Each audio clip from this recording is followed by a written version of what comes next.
Halo Sobat MC, jumpa lagi dengan saya Michael dari MC Consulting. Kali ini kita akan membahas terkait dengan unifikasi.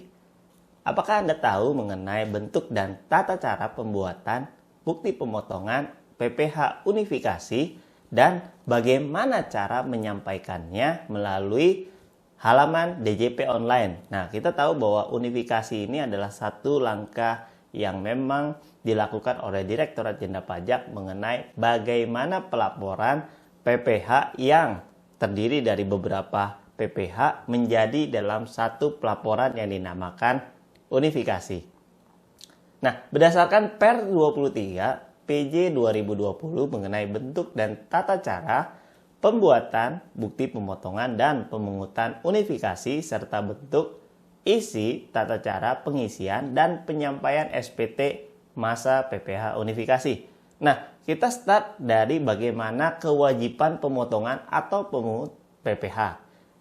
Membuat bukti pemotongan atau pemungutan PPH unifikasi dengan menyerahkan bukti pemotongan atau pemungutan unifikasi kepada pihak yang dipotong dan atau dipungut. Kemudian, ketika kita sudah memotong, tentu ada penyetoran PPH yang telah dipotong, dipungut dan atau disetor sendiri. Artinya ketika kita ada kewajiban untuk melakukan pemotongan atau kita pungut PPH-nya, kemudian kita lakukan penyetoran PPH yang telah dipotong. Nah, melaporkannya gimana? Melaporkannya melalui bukti pemotongan atau pemungutan PPH unifikasi menggunakan SPT masa PPH unifikasi. Nah, di sini yang menarik adalah PPH unifikasi terdiri dari beberapa objek PPH. Nah, lampirannya dikirimkan ke DJP paling lama adalah 20 hari setelah masa berakhir pajak. Artinya ketika kita sudah memulai suatu perhitungan, kita sudah melakukan pemotongan, nah penyetorannya kita lakukan di masa berikutnya. Contoh, kalau kita bicara masa April, berarti kita akan melaporkannya dan membayarkannya di bulan berikutnya, yaitu bulan Mei. Jadi ketika kita sudah melakukan pemotongan, nah kita contoh tadi ya, di April kita sudah melakukan pemotongan. Nah, kita menyetorkannya kapan? Menyetorkannya di bulan Mei. Ya, jadi jangan sampai salah ya. Ketika kita sudah melakukan pemotongan, nah kita penyetorannya di bulan berikutnya. Oke. Nah, kemudian setelah kita melihat bagaimana kewajiban pemotongan atau pemungutan, pihak yang dipungut atau dipotong ya. Jadi pihak yang dipotong atau dipungut. Nah, kita lihat di sini ada kewajiban untuk memberikan informasi identitas kepada pemotong atau pemungut PPH. Nah, apa aja informasinya? Tentunya kita harus melihat di sini ada NPWP atau tidak. Nah, pengganti dari NPWP adalah NIK, nomor induk kependudukan untuk wajib pajak orang pribadi yang tidak memiliki NPWP. Kemudian, untuk subjek pajak WP luar negeri, nah, kita lihat di sini ada Tax Identification Number. Oke, atau tanda terima SKD WPLN bagi WP yang menerapkan P3B. P3B itu apa? P3B adalah perjanjian penghindaran pajak berganda. Nah, ini sama aja terkait dengan tax treaty. Jadi perjanjian antara dua negara ya. Contoh Indonesia memiliki perjanjian atau P3B dengan Singapura. Nah, berikutnya contoh ketika kita melakukan pemotongan, nah kita harus lihat WP luar negerinya ini masuk ke kategori tax treaty atau tidak.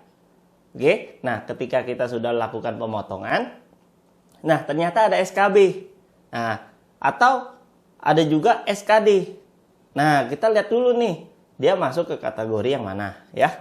Kemudian bukti pemotongan atau pemungut unifikasi terdiri dari apa aja? Nah, kita lihat ada dua hal, yaitu bukti potong atau pemungutan unifikasi yang berformat standar atau dokumen yang dipersamakan dengan bukti pemotongan atau pemungutan unifikasi. Nah, bentuk bukti pemotongan atau pemungutan unifikasi dan SPT masa PPH unifikasi itu adalah dokumen elektronik yang dibuat dan disampaikan melalui aplikasi e-Bootpot, unifikasi, atau formulir kertas. Nah, kita tahu semua sekarang eranya adalah paperless ya. Jadi semuanya akan dilaporkan melalui website DJP. Oke, DJP online yang biasanya kita laporkan untuk pelaporan PPh baik masa ataupun tahunan. Nah, di sini kita akan melihat kolom yang namanya e-Bootpot unifikasi. Nah, selain itu, bukti pemotongan atau pemungutan unifikasi SPT-nya seperti apa dan masa PPh unifikasi berbentuk dokumen elektronik. Nah, ini apa aja nih kriteria pemotong atau pemungut PPh-nya? Nah, Anda tentu mau tahu kan apa aja nih yang harus kita lakukan nih ketika ini masuk kriteria atau tidak. Nah, ketika masuk kriteria, tentunya kita harus melakukan pemotongan atau pemungutan PPh. Nah, ketika kita tahu bahwa posisinya kita sebagai pemotong atau pemungut, kita harus lihat dari sisi bagaimana kita harus melakukan bukti pemotongannya. Nah, bukti pemotongan atau pemungutan unifikasi dengan dasar pengenaan PPh lebih dari 100 juta dalam satu masa pajak, kita harus membuat bukti pot atau put, jadi potong atau pungut unifikasi untuk objek pajak PPh pasal 4 ayat 2 atas bunga deposito atau tabungan, kemudian diskonto, SBI, giro, dan transaksi penjualan saham. Artinya ketika kita masuk, ya ini udah masuk kriteria pemotongan atau pemungutan PPh. Setelah itu kita lakukan yang namanya penyampaian SPT masa elektronik. Atau kita lihat dulu, kita ditetapkannya di KPP mana. Oke, ketika kita melihat ini KPP masuk wilayah DJP yang masuk WP besar. Atau masuk ke Jakarta khusus. Atau KPP Madya. Jadi ada beberapa kriteria yang mengatur terkait dengan pemotongan atau pemungutan PPh yang harus kita potong dalam satu masa pajak jika lebih dari 20 bukti pemotongan dan bagaimana penetapan dari keputusan Direktorat Jenderal Pajak. Ingat, satu wajib pajak, satu kode pajak, dan satu masa pajak. Jadi artinya bukti pemotongan atau pemungutan unifikasi dan SPT masa PPh unifikasi jika berbentuk dokumen elektronik, kita harus menyampaikannya satu bukti pemotongan atau pemungutan untuk satu wajib pajak, satu kode objek pajak, dan satu masa pajak. Dalam hal pada suatu masa pajak terdapat 2 atau lebih transaksi pemotongan atau pemungutan pajak atas pihak yang sama.